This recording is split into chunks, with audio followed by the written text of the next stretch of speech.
My buddy and I went to go for a hike actually near Manitoulin Island, which is an hour or so away from home, I guess. And we were coming out at night. It had been most of the day, so it was getting dark. A police officer showed up, and then he was starting to give us a bit of trouble there, saying we weren't allowed to do that. We were breaking rules. They didn't have masks. They didn't seem too concerned. They just asked us what was going on. It was cold as hell, so we're freezing. And the second police officer showed up. Third police officer showed up, and at the end, it was 4 cops there, all for our little things we did.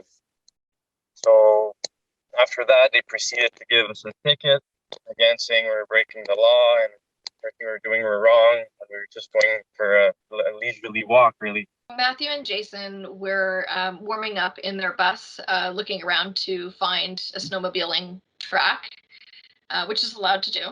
And they were ticketed because a nosy neighbor who lives around the area decided to report them. I can't wait to run a trial on this. I think that the defense is extremely valid. Warning, censorship. Warning, censorship. Today, I'm going to introduce you to a couple of, well, as the late, great Alberta Premier Ralph Klein would say, severely normal guys who ended up, get this, being fined for going on an illegal walk in the woods in the prison province of Doug Ford's, Ontario. I know, it's crazy. You're going to hear from Matthew Fortin and his friend Jason Langelier. Now, these are 2 guys who went on a hike at Manitoulin Island, but they ended up with $1,700 worth of fines from the cops for doing it. But don't worry, because we're going to help these 2 guys. And then I'm going to ask you to pitch in to help too.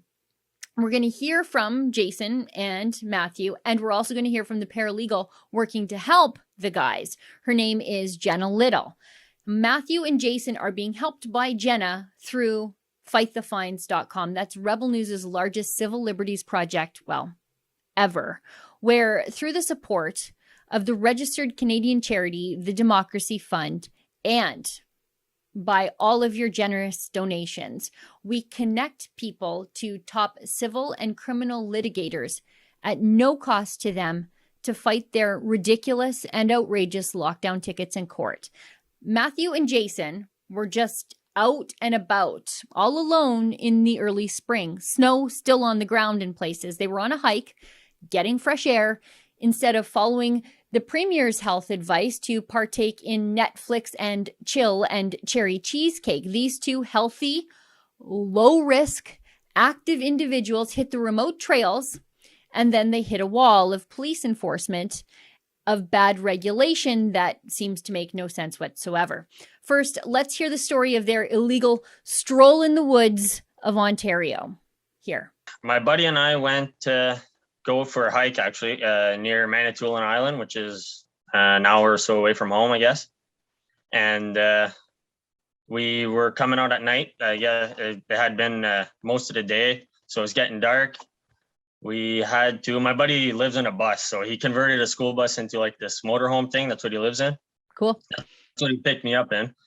And the bus, we ended up getting it stuck, went down a little dirt road we thought we could get across. And we had to back out, put chains on the bus, get out. And then as soon as we got to the road, we're taking the chains off. And then the cops pulled up and handed us a ticket. How did they even know you were there? I'm not sure.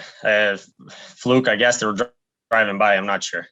So you're driving by, you're stuck. It's nighttime. And the cops think, you know what?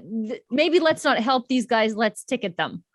Yeah. At this point, we weren't stuck. We were pulled over in a little school, I think. And like I said, we're taking the chains off. And it was the local police that pulled in. So 2 police officers. They didn't have masks. They didn't seem too concerned. They just asked us what was going on. It was cold as hell, so we're freezing. And they asked us for ID, regular stuff, I guess. And then a second car pulled up, 2 women officers. I'm not sure if they were OPP or what. Their cruiser stayed in the back. And then they came and handed us tickets a little bit after. You know, this is, I'm hearing a lot of dumb stories of tickets lately. Yours is pretty dumb, not for anything that you did. I mean, it's dark. You're there with your buddy. He's driving his, house, I guess. And Yeah. you guys are outside, like you're out on a hike, and the cops come because you're just as bad, I guess, as an active shooter event. So I know that you and your buddy both got tickets. What was the amount of your ticket? $750 plus tax, I believe. It was $880.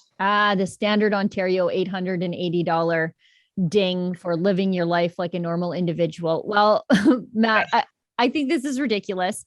We're going to help you fight that lockdown ticket in court at no cost to you. I know that we've already put you in touch with our incredible paralegal who's working on Fight the Fines with you. Her name's Jenna Little, and she says that she's going to fight your case just as hard as she fights every single one.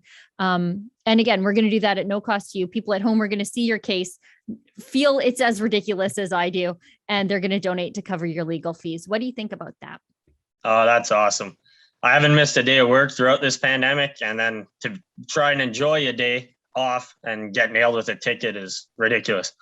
So I appreciate that. Beginning of September, I went to Sudbury to pick up my friend, which is in the same district as me. And we decided to go for a hike in the bush on the Manitoulin Island. So super isolated, like we didn't see no one for the day. And then so we drove there, which is only a couple hours, not even.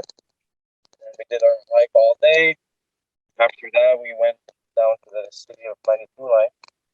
And then as we were driving, we kind of got lost. We went off of a side road. I got stuck. So while turning around, while we were getting unstuck, a police officer showed up.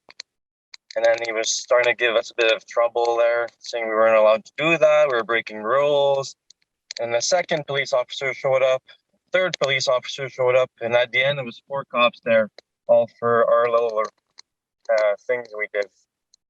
So after that, they proceeded to give us a ticket, again saying we were breaking the law and everything we were doing were wrong. And we were just going for a leisurely walk, really.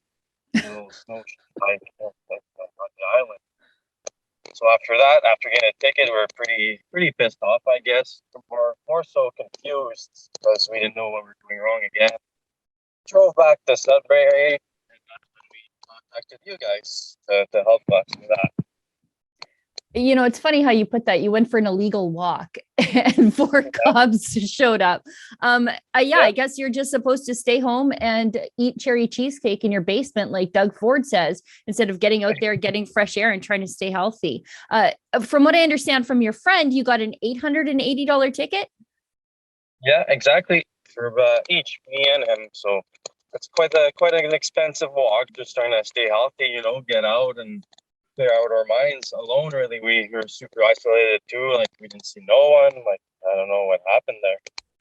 Over $1,700 for an illegal walk. Well, this is, like I said to your friend, one of the dumber tickets that I've seen. 4 cops showed up to deal with 2 guys out on an illegal walk. That's why I'm so glad that we're able to offer you some legal help through Fight the Fines at no cost to you. I mean, no one should have to pay over $1,700 because you went on a walk. And we'll do that, like I said, at no cost to you. We've already connected you with a really great legal team, including paralegal Jenna Little. What do you have to say about that? Well, I think that's awesome. You guys are offering that service. I think we're victims in this case, and you guys are there to help us. And that's just awesome. That's great. These poor guys having a bad day made worse by a bad law. Their bus gets stuck. The cops show up, but not to help or check on them, but to hinder them and fine them. Well, the good news is, and you heard me say it earlier, we are helping Matthew and Jason fight their lockdown tickets in court. Now, here is our very hardworking Fight the Fines paralegal, Jenna Little, to give us an update on their case. Here. Matthew and Jason were warming up in their bus, looking around to find a snowmobiling track, which is allowed to do. And they were ticketed because a nosy neighbor who lives around the area decided to report them. Every damn time. Yeah, it's always what it is. If people just minded their own business, then we probably wouldn't have these issues clogging up our court systems, but that's neither here nor there. I had the absolute pleasure of having an early resolution meeting with the prosecutor out there who didn't really seem to know anything about what the law was or why they were charged or anything. It turned into a real mess. She was able to concede that she was incorrect and I was correct, but still refuses to withdraw the charge against both of these gentlemen. So unfortunately, these are going to be going to trial. I say unfortunately because it should just be withdrawn, but I can't wait to run a trial on this. I think that the defense is extremely valid, which I won't get into, obviously. But I think it's also just a gross waste of institutional resources when it comes to the provincial courts to proceed with something like this when they know very well that there is no reasonable prospect of conviction, or the reasonable prospect of conviction is low. So I guess, and I suppose I'm asking you to get inside the head of a prosecutor, but why aren't they dropping these charges then? I think they want to make a point. Some of them want to make points. They don't have quotas or anything like that, but their job is to seek truth. That's what their job is. But not all of them want to do that. Some want to seek convictions. And these convictions lead to revenue for the regions that the people are ticketed in. So as you can imagine, there's an abundance of people who have their fingers in the pie for these types of things. And this is how the Ontario provincial courts have run this entire time. Revenue goes toward the city that the ticket was in. So whether they use that for infrastructure or not, I mean, that's irrelevant. But I think there's that part of it. I think that there are some prosecutors who want to make their mark. So they want to dig their heels in. They want to go to trial. They want to make good case law. They want to make good records of things just like we do. We're just on the other side. But I admire those adversaries so much more because at least they are continuing to seek truth versus just seeking convictions. Now, here's the part where you can get involved in the fight for freedom and normalcy. A walk in the park used to be a euphemism for something done easily. But now, in Ontario, at least for these two fellows, a walk in the park means nothing but hardship. Well over $1,700 in fines. That's insane. They were alone, outside, not a threat to anyone or anything except maybe the cardiovascular disease induced by the sedentary lifestyle our health experts and politicians keep telling us to engage in to stay home and stay safe and stop the spread. Now, can you help us help Matthew and Jason and the nearly 2,500 other normal people relying on your support and generosity at fightthefines.com to fight their lockdown tickets in court using real legal help? We've already seen several successes rolling in already, like Thomas Hahn and his family from Ontario who had their lockdown ticket for hosting Easter dinner tossed out, or who could forget Walter Matheson, the nice New Brunswick man who got a ticket for eating a muffin alone in a parked car. That ticket was withdrawn after we got lawyers involved on his behalf. We are making a difference, you and I together, but there's so much left to do. And frankly, we couldn't do it without you. So I guess thank you to all of you who have donated already and who continue to donate at fightthefines.com, where thanks to an ongoing partnership with the registered Canadian charity, the Democracy Fund, all of your donations there now qualify for a charitable tax receipt. For Rebel News, I'm Sheila Gunn Reid.